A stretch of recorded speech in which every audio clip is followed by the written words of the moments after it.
Biasanya mungkin seringnya mungkin beli obat sendiri gitu tanpa tahu misalnya efek sampingnya seperti apa ya.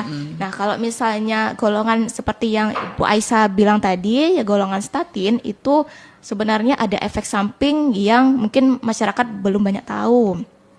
Salah satunya adalah setelah kita minum obat statin itu kita akan merasa nyeri-nyeri pada otot-otot ataupun di sekitar tangan ataupun kaki karena dia ada efek samping mialgianya. Jadi kembali lagi biasanya kami sebagai dokter akan melihat dulu kadar kolesterolnya dan akan memberikan terapi yang sesuai dan biasanya akan dilakukan monitoring selama 4-6 minggu. Memang seperti itu agak lama karena untuk obat-obatan golongan statin itu sendiri tidak bisa langsung menurunkan kolesterol dalam waktu cepat. Jadi dia butuh proses karena dan obat-obatan tersebut itu pun ada golongan-golongan tertentu yang cuman bisa menurunkan 20%, 30% atau 50% karena tidak ada obat-obatan yang bisa menurunkan secara cepat kecuali di luar negeri. Kalau di luar negeri mungkin ada